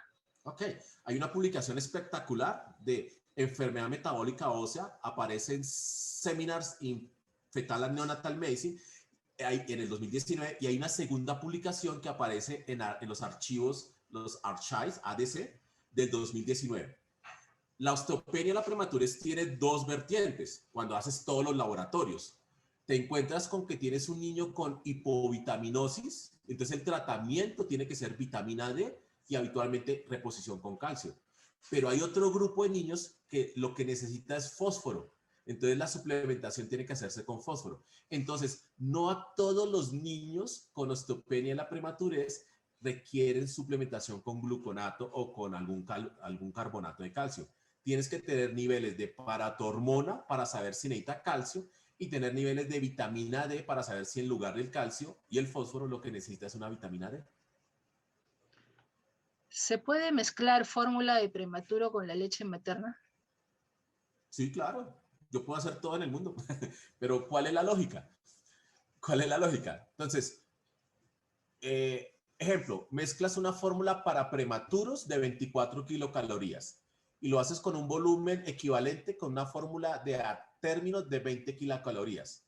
Entonces te inventaste una fórmula de 22 kilocalorías. Te tengo una mala noticia, ya existen en el mercado y no las tuviste que preparar. Ya vienen preparadas y limpias. Le saludan doctor Romero desde Abancay, desde el departamento de Apurímac, y le preguntan, ¿cuándo decide suspender el fortificador? El fortificador yo lo suspendo cuando el bebecito tiene más de 1800 gramos. En ¿Qué Colombia, recomiendo? espérate, Sí, sí. En Colombia sacamos a los niños de 1.800 gramos para la casa al servicio de plan canguro. ¿Sí? Los americanos de pronto se demoran un poquito más en sacarlos porque ellos no tienen habitualmente plan canguro. De la recomendación en general de las guías es que entre 1.800 y 2.000 gramos ya suspendas el fortificador y ese niño pasaría a una fórmula post descarga de 22 kilocalorías. ¿Qué recomienda usted? ¿Usar sonda orogástrica o nasogástrica? Yo solamente coloco orogástrica. Me da miedo las apneas de la nasogástrica. Sí. ¿Qué recomienda dar? ¿La leche a gravedad o por bomba infusora? Depende. Si la enfermera tiene 20 niños y todos están comiendo bien, pues los pone a gravedad a todos. ¿Sí? ¿Sí? Lo pone colgadito ahí en la incubadora. Por infusión solamente hay dos indicaciones, lo vimos. Infusión continua o infusión intermitente. Y cada niño tiene su indicación. Ahí están los niños con reflujo gastroesofágico, intolerancia a la vía oral, vaciamiento gástrico o problemas de malformación gastrointestinal. Entonces, la pregunta no es ¿qué me gustaría? No, la respuesta es ¿qué tiene el niño? Y yo te coloco o bolo, o infusión continua, o infusión intermitente. ¿La capacidad gástrica en prematuros extremos no afecta en la alimentación? La capacidad gástrica en los prematuros extremos está entre 10 y 12 cc por kilo, que ese es el volumen que acepta, y llega más o menos hasta 18. ¿Que se ve afectada por la alimentación? Sí. Si tú no les inicias nutrición enteral trófica a ese niño, va a tener atrofia gastrointestinal, atrofia de la mucosa. Pero no es al otro lado, que por darle más comida, la capacidad de niño se aumente. ¿No utilizan el NIRS en los recién nacidos prematuros con restricción del crecimiento uterino para valorar si se alimentan tempranamente? Sí, claro, me fascinaría. Me fascinaría tener un NIRS, un ventilador de alta frecuencia SL de última generación, pero a veces no tenemos esas cosas. Sí, sería lo ideal. La medicina ideal americana. Acá insisten un poquito. La utilización de fortificación de la leche humana con fórmula de prematuro, ¿evidencia sobre esta recomendación? Sí, claro, claro. Tú te lees las publicaciones de la Academia Americana de Pediatría y te dice lo siguiente. Si no tienes fortificador, porque el fortificador no se vende en las tiendas, entre comillas, lo donan los laboratorios. Si no tienes fortificador, podrías fortificar con fórmula para prematuros. ¿Sí? Entonces, para fórmula, si el bebé está recibiendo una fórmula de 22 kilocalorías, podrías fortificar con una de 24. Si el bebé recibe 20 kilocalorías, podrías fortificar con una de 24. Ahora, doctor, pero ya recibe 24, ¿con qué fortifico? Puedes fortificar con preparaciones de 26, 28 y 30 kilocalorías. Entonces, por ejemplo, hay un sistema de un laboratorio. El laboratorio tiene fórmulas de 22, 24 y 30. De acuerdo a las concentraciones, pueden crear fórmulas intermedias, como de 26 y 28. Entonces, podría fortificar, sí. ¿Qué dice la literatura? Fortifica el 30%. Habitualmente significa que deberías fortificar 2 a 3 teteros de los 8 teteros del día. ¿Se puede dar alimentación al mismo ritmo a los bebés prematuros con patología intestinal, como atresia intestinal? Y si le inicia alimentación, si no se cuenta con leche materna, ¿se debe usar fórmula para prematuros o parcialmente hidrolizada? Entonces, aclaremos. Si el paciente está con una atresia intestinal, tiene la contraindicación de comida. ¿Ok? ¿Cierto? Cuando lo operan, después de la operación, 24 horas puedes iniciarle si está estable.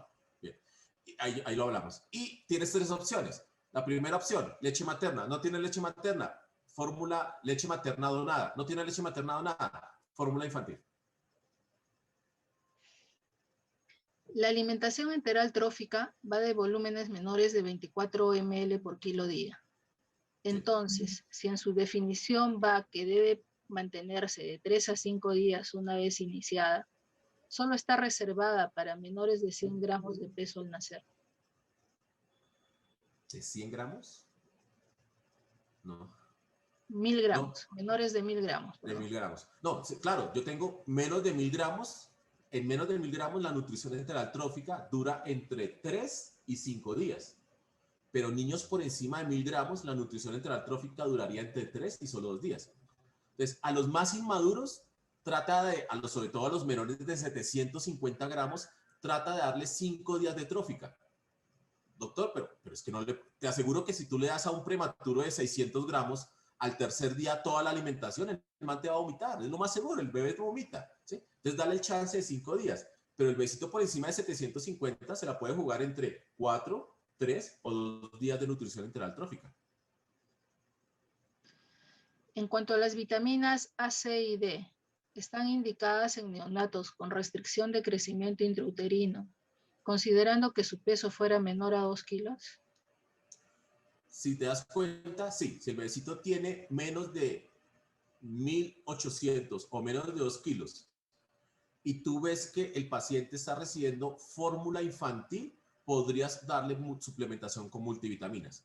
Pero si ese bebecito, entre comillas, le estás dando una fórmula altamente calórica de 26, 28, no se sugiere suplementar con las multivitaminas en ese bebecito. ¿Qué curvas de crecimiento recomienda para valorar el crecimiento de bebés prematuros extremos? Versión vieja, Fenton. Versión nueva, las Interground. Así es. Uso de Yo uso probióticos. Interground. Uso de probióticos en prematuros. Hay una gran charla de probióticos. Entonces, los probióticos en prematuros tienen 2 beneficios. El probiótico de lo que les acabé de explicar, el ideal que tiene los 2 productos para enterocolitis. Y probiótico por sí solito ha demostrado mejorar la tolerancia a la vía oral. Imagínate. Entonces, solito, ¿cuál sería? Lactobacillus reuteri mejora la tolerancia de la vía oral. Lactobacillus rhamnosus GG mejora la tolerancia y los bifidobacterios mejoran la tolerancia. Pero habitualmente esos niños con tolerancia lo que yo hago es modificar la fórmula infantil y con eso solamente o manejar la enfermedad de base que le produce la intolerancia y no tendría que estar dándole un probiótico. Les doy un ejemplo sencillo. En Colombia tenemos un probiótico, un solo probiótico, pues sí, un probiótico, se llama Lactobacillus reuteri. Ese no sirve para enterocolitis, partamos de ahí, no sirve para enterocolitis, pero podría servir para intolerancia. El precio para Colombia son más o menos $25 el frasquito, $25. Entonces, hay mamás que no pueden adquirir eso, o es eso o es comer el núcleo familiar. Entonces, no lo dejamos como forma protocolizada para intolerancia a la vía oral. ¿Alguna recomendación especial para nutrición trófica en recién nacidos portadores de catéteres umbilicales? Se puede dar nutrición enteral trófica. Recuerda que mostramos ahí, si tienes catéter umbilical, puedes recibir alimentación. Significa que puedes recibir la trófica por 5, 4, 3 o 2 días, de acuerdo al peso que tienes, si tienes el catéter umbilical, ya sea arterial o venoso. ¿Cuál es el problema de los catéteres? Realmente, el problema del catéter es la localización. Si el catéter está bien localizado encima del diafragma, en los rayos X, no hay ningún problema. Si el catéter se pasa y penetra el corazón, puede producir arritmias o taponamientos. Si el catéter queda muy bajo, puede producir lesión en el hígado, degeneración cavernomatosa de la porta. Si queda un poquito más abajo, se mete por las 2 mesentéricas y produce ¿qué? Obstrucción intestinal o signos de ilio o hasta enterocolitis. Y si queda muy abajo, puede afectar el flujo renal y producir falla renal. Si se dan cuenta que es la posición, por eso si el catéter queda mal posicionado, tú tienes que sacarlo, no sirve. ¿Está indicado combinar probióticos asociado a fortificadores? Tú podrías, en el mismo, no hay estudios en el mismo producto, ¿sí? Yo, que tengo el frasquito del probiótico y le adiciono el fortificador. No.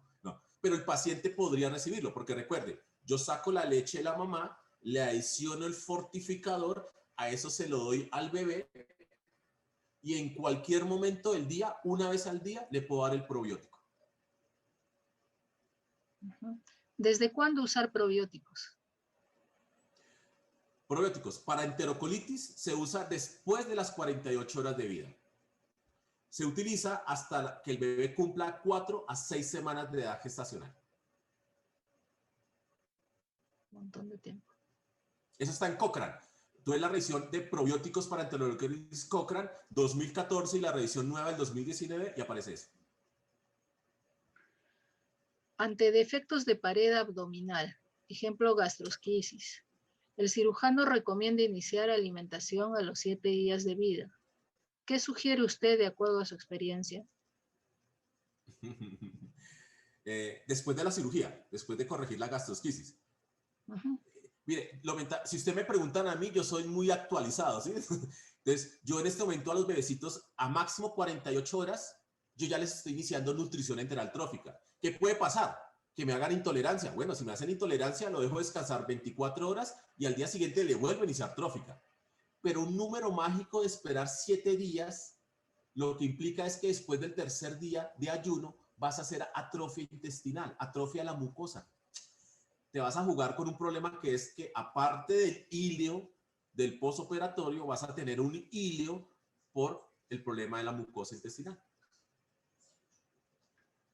En bebés con retardo de crecimiento extrauterino, ¿cuál es la mejor estrategia para la recuperación nutricional?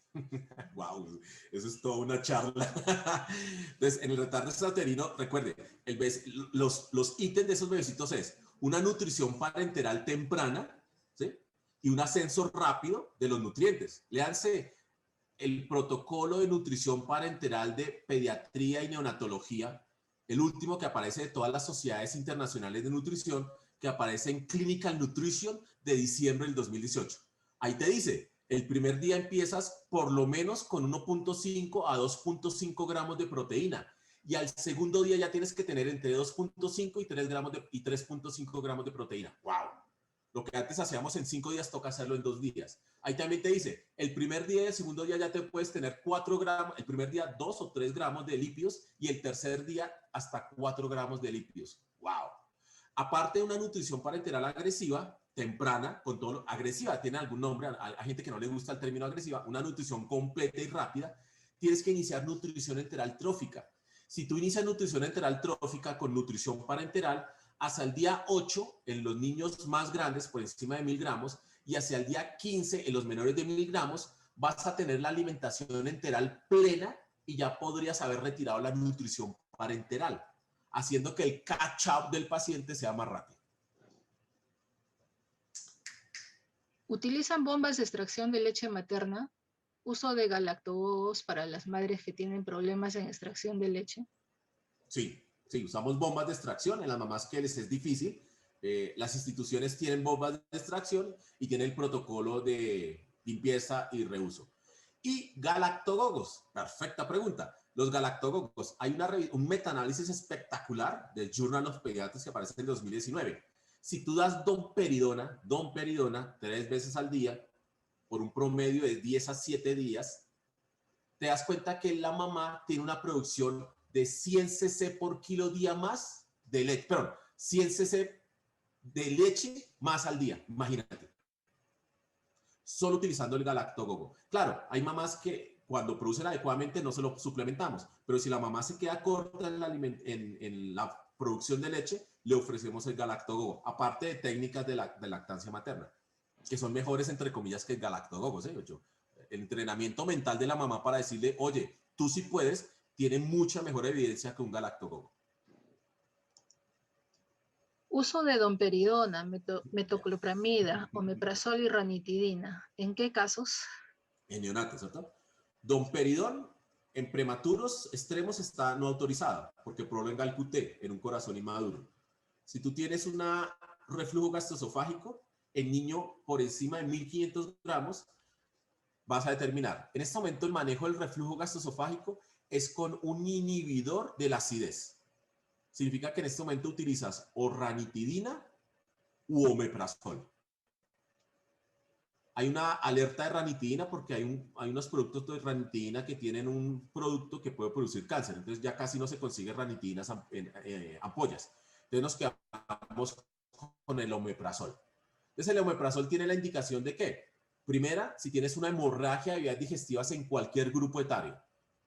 Y segundo, si tienes un reflujo gastroesofágico por enfermedad, significa el patológico, enfermedad por reflujo gastroesofágico. La metoclopramida no está autorizada en recién nacidos, ¿sí? Y si tú lees el último consenso de manejo del reflujo en el recién nacido, que aparece en Pediatrics del 2019, y en el Journal de Gastroenterología Pediátrica Europeo, te das cuenta que la metoclopramida ya no está en la línea. Imagínate que ya en reflujo, por ejemplo, en reflujo antes de la metoclopramida, lo que hacen es preferiblemente cambiarle la fórmula infantil al niño, ponerle una fórmula hidrolizada, pensando que tenga una alergia a la proteína. Entonces, la metoclopramida estaba aquí arriba, ahorita casi que desapareció. ¿Se indica suplemento de zinc y ácido fólico? Sí, claro, claro. El niño por encima, hasta los 2 kilos, se le puede suplementar sin ácido fólico. Claro, nadie tiene la facilidad de hacerle niveles a los niños. Entonces, tú podrías fortificarlo con 1 a 10 miligramos de ácido fólico, sin ningún problema. Y de zinc, ¿cuál es la ventaja? El zinc ya viene en las multivitaminas. En su recomendación de vitaminas, entre las cuales está la D, usted sugiere suspenderla al alcanzar los 2 kilos. No se contrapone a la recomendación de la OMS de ofrecer vitamina A de 400 unidades internacionales diarias en los alimentados con alimentación materna exclusiva, y si se ven estos, ¿hasta qué edad? Sí, claro. Entonces, no hay una contradicción. Yo le estoy diciendo que yo no doy multivitaminas, sino hasta los 2 kilos. Técnicamente, después de los 2 kilos, ese bebé tiene 2 cosas. O está recibiendo una fórmula infantil para prematuros, la de 24 kilocalorías, la cual le está aportando lo que necesita de vitamina D. O el bebé está recibiendo leche materna. La leche materna con la alimentación de la mamá le estaría aportando, si está recibiendo leche materna exclusiva, estaría recibiendo unos aportes adecuados. Significa que ese bebé, una vez sale de esos 2 kilos, tú le tomas niveles de vitamina D que se hacen en plan canguro. Si los niveles de vitamina D están por debajo de 35, ese niño necesita la suplementación con vitamina D de ahí en adelante hasta la semana 44 corregida. En la semana 44 corregida volvemos a hacer la evaluación, a ver si el paciente sigue necesitando o no sigue necesitando. Y recuerde, unas cosas son las recomendaciones IEPI y otras son las recomendaciones de la Academia Americana de Pediatría. En los recién nacidos con retardo de crecimiento intrauterino severo, ¿cuál es la mejor estrategia de recuperación nutricional? Wow, difícil porque es todo un tema de nutrición. Volvemos al mismo, por ejemplo, al retardo. Ese niño retardo de crecimiento intrauterino severo, pues cuando nace, se comportaría como esos pequeños parajes estacional que hablábamos ahí. Ese niño le inició la alimentación un poquito tardía a las 24, 48 horas y los ascensos de ese bebé son lentos. Como los ascensos de ese bebé son lentos en la nutrición enteral, la alimentación parenteral va a suplir la mayor cantidad de sus necesidades. Entonces son bebecitos que van a tener un poco más de tiempo de nutrición parenteral, mientras yo logro subir, imagínate, de a 10 cc por kilo día. Entonces no le puedo subir de 30 a 35, tengo que subir de a 10. Significa que me tardo 3 veces más en llegar a su full alimentación. Significa que me puedo tardar en promedio fácilmente entre 3 y 6 semanas. Les saludan desde Tucumán, Argentina. Uy, Y amigos, pregunta, ¿lactato y fosfato cuándo iniciamos? Lactato y fosfato.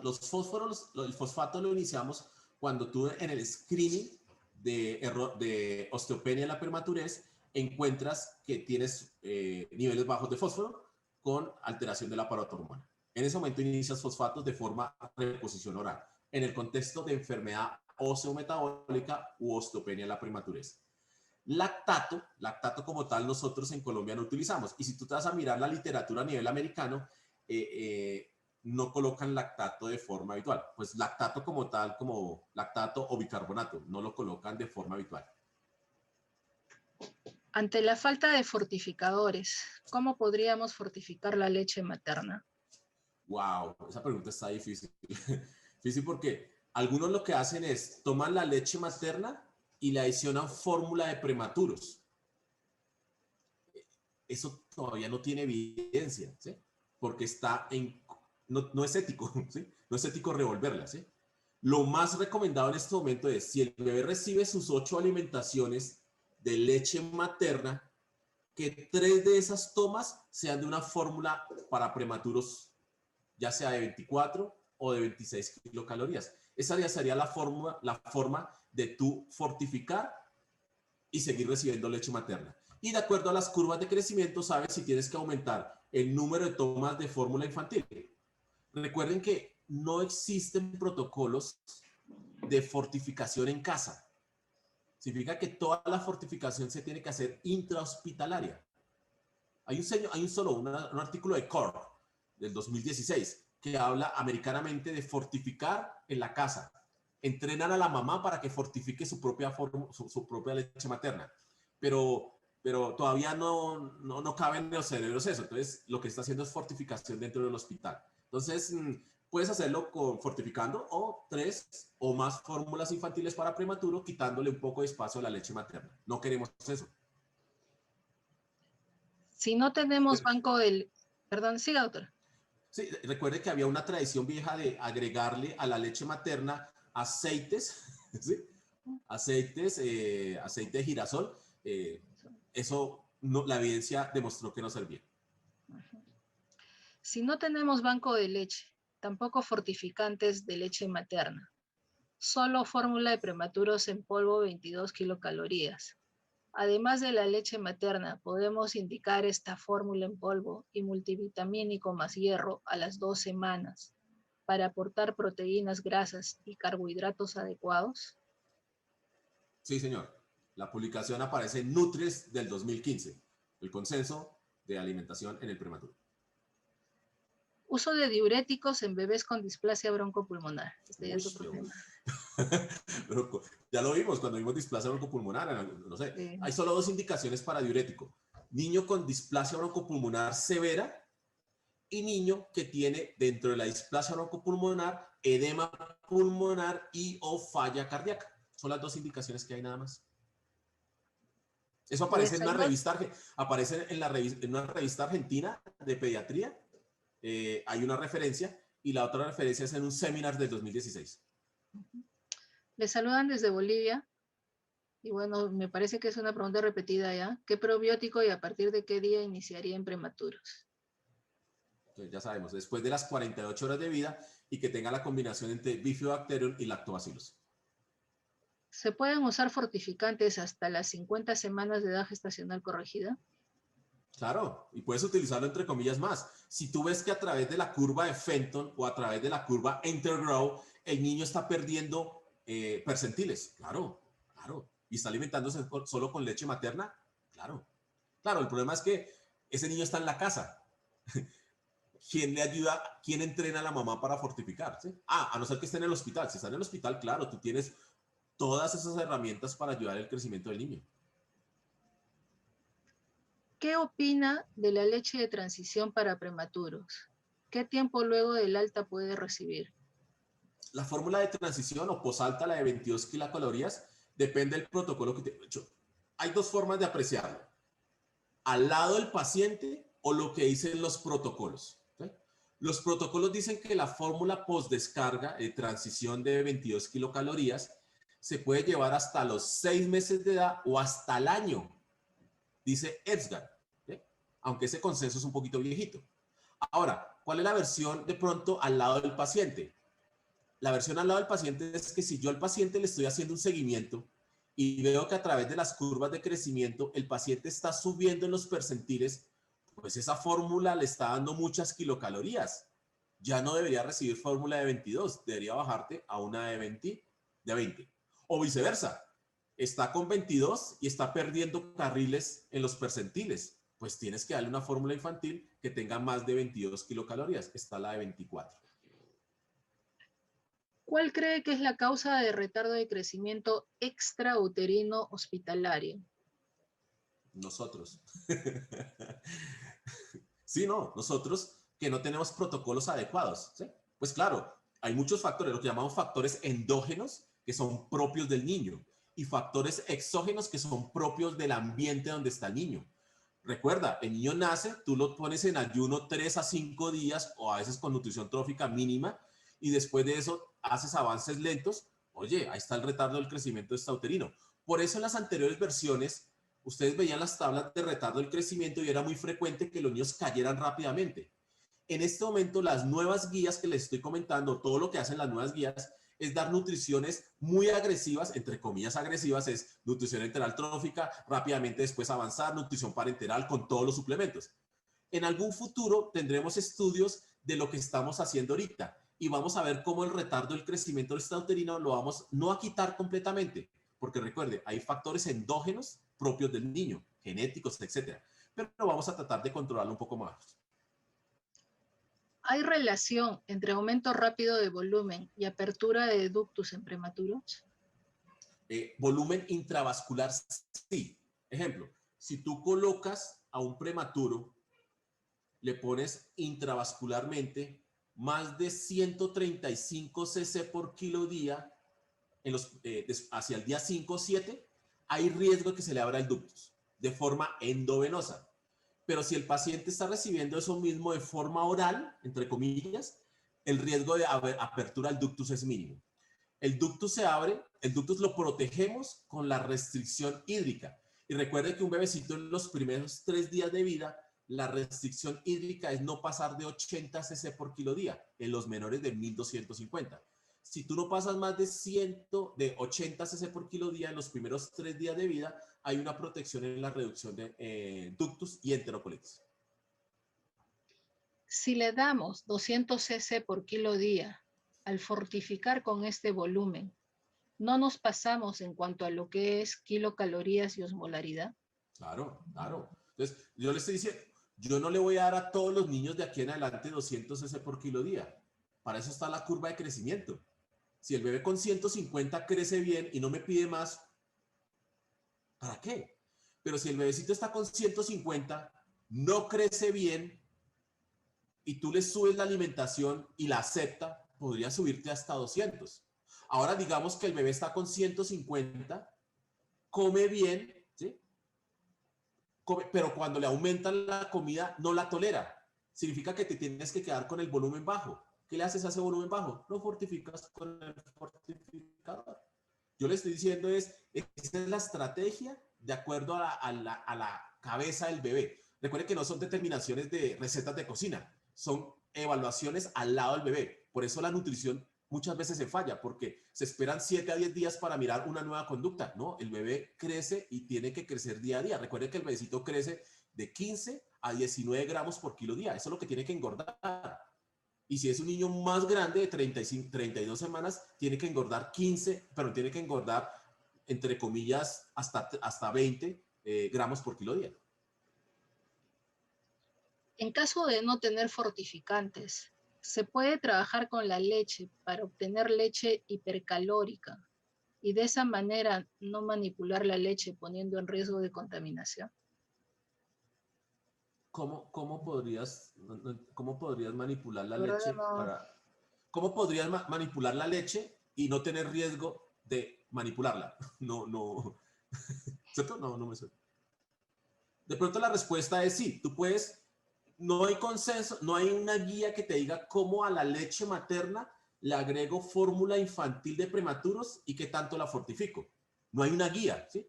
Porque para eso existen los fortificadores. Y los americanos creen que todo el mundo es ideal, entonces que todo el mundo tiene fortificadores y que todo el mundo tiene fórmulas de 22, 24, 28 y 30 kilocalorías.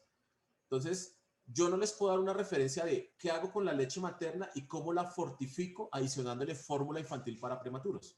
Yo sí les puedo dar la referencia de que tomo el 30% de su alimentación con una fórmula para prematuros o a la leche le adiciono el fortificante. ¿Hasta cuándo debe darse la fórmula hidrolizada en los prematuros intolerantes? Técnicamente tú haces ciclos de 5 a 7 días, dice la literatura. Cuando vimos ahí la revisión del grupo chino, que es el que más habla al respecto, dice que tú das de 5 a 7 días y vuelves a probarle la fórmula para prematuros. Hace intolerancia, 5 a 7 días otra vez con la hidrolizada y vuelves a probar. Recuerda, ese bebé va a perder peso en promedio 5 a 6 gramos por kilo día recibiendo esa fórmula infantil. Significa que tarde o temprano ese bebecito tiene que cambiarse fórmula para prematuros. Ahora te pongo el otro extremo.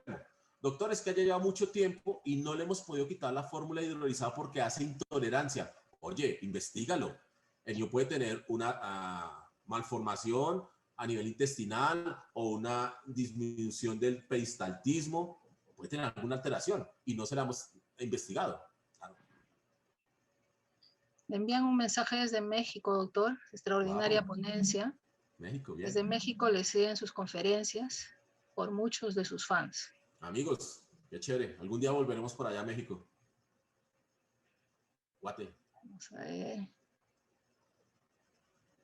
Prematuros que reciben inotrópicos. ¿Alguna restricción para iniciar alimentación enteral? Sí, lo vimos. Sí, vimos el flujograma de shock de Nutriens 15. Dice, si tu paciente tiene shock y o recibe vasopresor y o tiene un llenado capilar por encima de 5 segundos, ese paciente tiene que demorarse la alimentación por lo menos 24 o 48 horas. Iniciar la trófica. Se le demora la trófica 24 o 48 horas. ¿En qué casos se contraindica la calostroterapia? Contraindicación, leche materna de la mamá con HIV.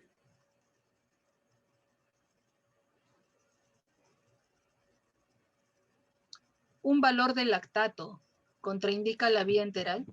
Uy, qué pregunta tan buena, buenísima. Le cuento que yo he tratado de revisar eso porque yo tengo colegas que no dan comida con lactatos elevados. ¿Sí? Y me puse a revisar, les digo, me puse a revisar y yo soy bueno revisando. Encontré una publicación en adultos y en pediatría, donde decía que lactato elevado en pediatría de un adulto, en esa publicación, ellos suspendían la vía oral hasta la normalización del lactato. Yo en alguna vez le pregunté al doctor Bancarali que estuvimos en un congreso de nutrición y él me decía, oye, si el paciente tiene una acidosis láctica, búscale la causa de la acidosis láctica. Habitualmente eso se toma, buscar esa causa te toma 12 a 24 horas y luego de haber controlado la causa que te esté dando aumento de lactato, ese lactato tendrá que disminuir, pero si ya estás manejando la causa, podrías darle nutrición enteral trófica al paciente. ¿Cuáles son las causas de elevado el lactato? Shock, acidosis metabólica por sepsis, problemas renales. Hay estudios que demuestran que la alimentación con leche materna exclusiva en prematuros y luego fortificante versus uso de fórmula para prematuros en relación a enterocolitis necrotizante. Sí, sabemos que la relación de enterocolitis necrotizante es cuando cuando el recién nacido prematuro recibe menos del 50% de su requerimiento diario en leche. Si está recibiendo de su requerimiento diario, si recibe menos del 50% de leche materna, se aumenta el riesgo de enterocolitis 6 a 8 veces. Y ahí es donde juega en la otra contraparte. Si está recibiendo más del 50% de fórmula infantil, sea la fórmula infantil que sea a término prematuros, se incrementa el riesgo de enterocolitis 2.5 veces. Entonces, es el contexto de cuánto recibes de leche materna. Recuerde que la protección de la leche materna es dosis dependiente. A mayor dosis, mayor protección. En bebés con alergia a las proteínas de la leche de vaca, antecedente prematuridad, ¿está indicado continuar vitamina A, C, D, hierro, etcétera? ¿Sí o no? ¿Y hasta qué edad? Sí, se recomienda, no es una contraindicación y se recomienda hasta la semana 44 corregida. Lo que no se recomienda, si tiene alergia, tú le inicias preventivamente, si tiene una alergia, ya sabes que tiene alergia, le inicias preventiva la fórmula extensamente hidrolizada. Nuevamente les saludan desde Bolivia y preguntan si en 100 mililitros de leche materna colocamos una medida de leche de fórmula, ¿qué pasaría? Sí, funcionará como fortificante, tienes toda la razón, pero vuelvo y digo, yo no tengo ningún protocolo a nivel internacional en una guía indexada que diga que así se tiene que hacer.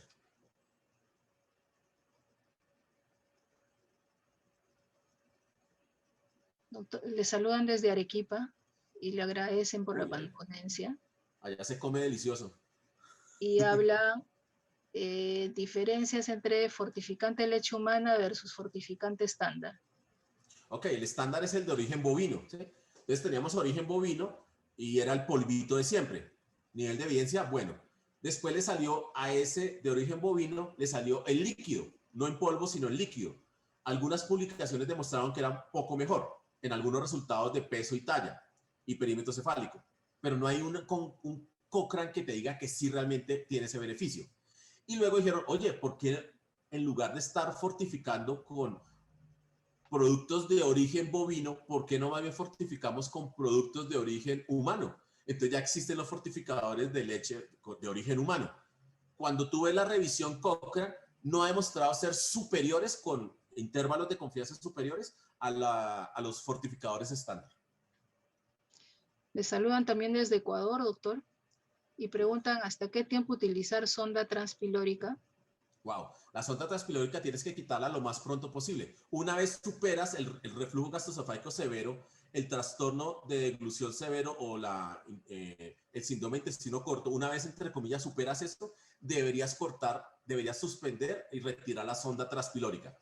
Vuelvo y les explico, la sonda transpilórica es muy poco utilizada porque la morbimortalidad es más alta, sobre todo entre más prematuro seas. Entonces, recomienda la literatura que si tú tienes una sonda de esas, no pase de 3 semanas. 3 semanas. En 3 semanas tienes que definir la conducta de la enfermedad de base. O le operas el reflujo gastroesofágico o, entre comillas, el síndrome de intestino corto, le haces algo, alguna cirugía para intestino corto, o manejas con nutrición parenteral. Creo que ya estamos terminando, doctor, pero todavía hay algunas preguntas. ¿Todavía está dispuesto a seguir contestando? Estoy en mi casa. Ok. ¿La leche final ayuda en los bebés con retardo del crecimiento extrauterino? Ese es un truco que aprendimos de Plan Canguro, ¿sí? Entonces, la leche del final tiene, la lactancia materna varía de minuto a minuto, segundo a segundo, de mamá a mamá y de momento de la lactancia. Entonces, hacia el final de la lactancia hay un poquito más de grasa. Entonces, ¿qué hacen al final las mamás? Entonces, lo que hacen es de esa leche que tiene un poquito más de grasa, darle más al bebecito. Entonces, algunas técnicas que se hacen en Plan Canguro. Pero entre comillas yo te digo, si yo tengo un fortificador o tengo una fórmula para prematuros, pues podría hacer esas cosas y tener mejores resultados. Pero es un buen truco, es un buen truco. ¿Uso de triglicéridos de cadena media? Triglicéridos de cadena media, hay una fórmula infantil que tiene triglicéridos de cadena media, se llama Monogen. La única indicación del Monogen es el quilotoras congénito. En prematuros de muy bajo peso al nacer, ¿es preferible administrar la leche en infusión o en bolo? Yo les mostré, si tú tienes un prematuro y el prematuro sea lo que sea, ¿sí?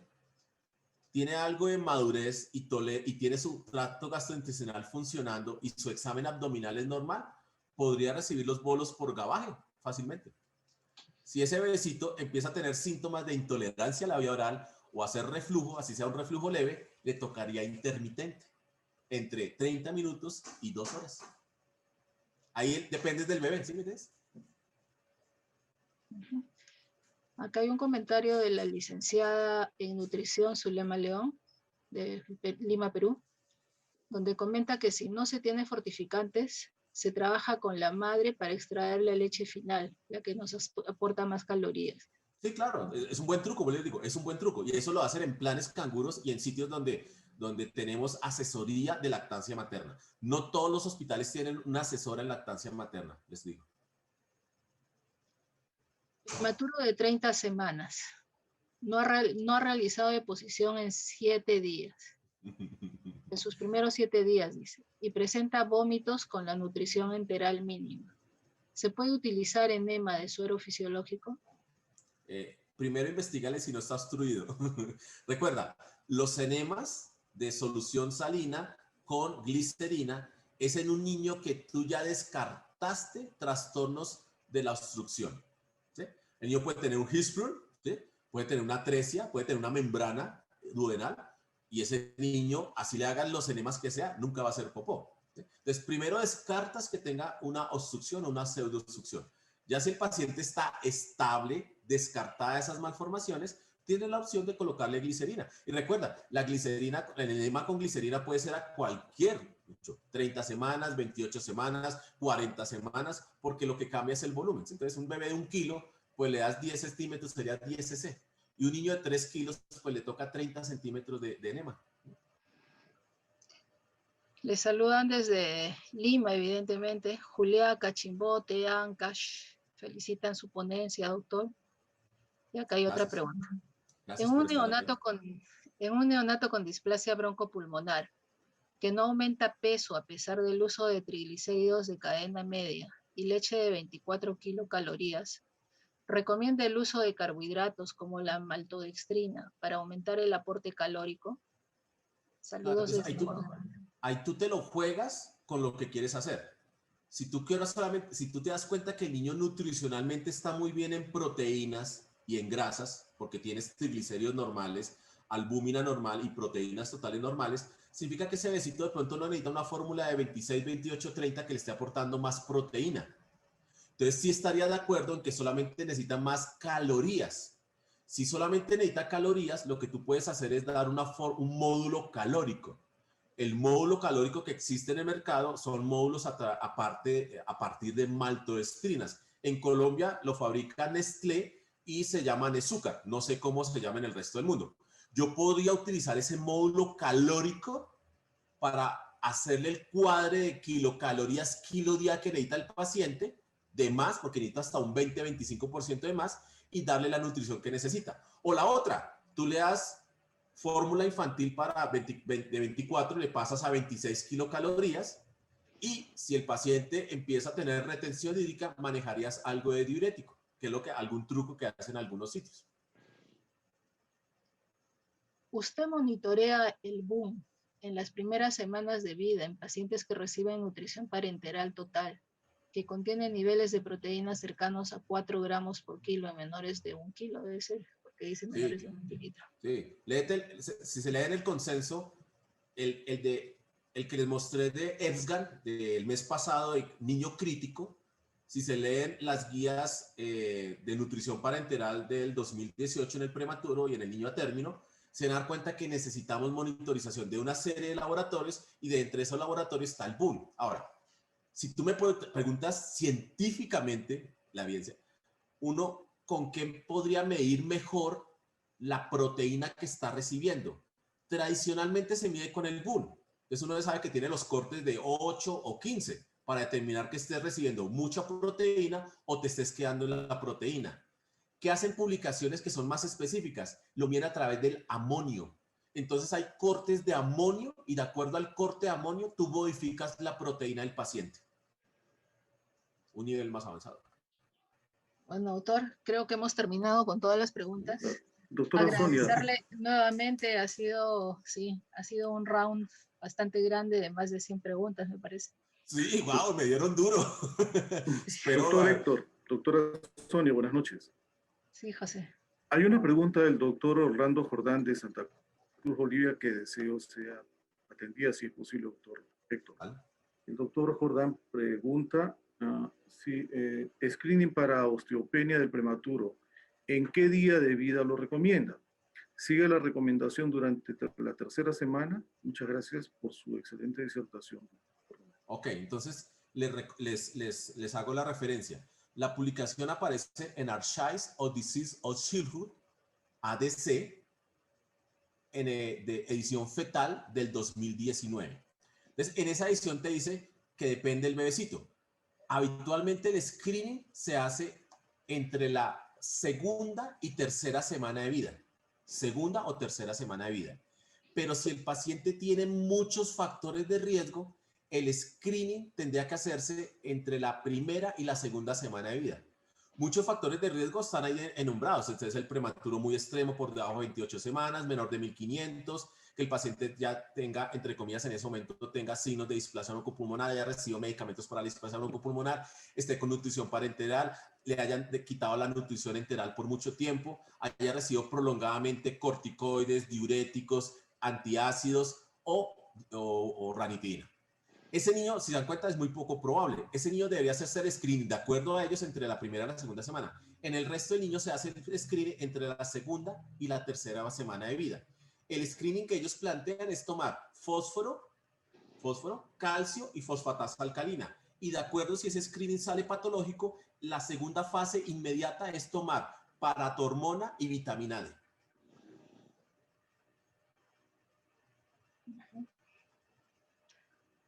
¿Alguna pregunta más, José, que te haya llegado por ahí? No, no, no, doctora. Ahora, Bueno, no. sí. Así muchas gracias a todos los asistentes. Muy sí. Como había escrito, el día 16 de abril hay una nueva charla a la misma hora, 7:30, con el doctor Romero. El tema es reanimación neonatal, actualización 2021. Sí, Así que, vamos a mirar los ítems que salieron en la octava edición de reanimación neonatal y la publicación de Pediatrics de noviembre del 2020.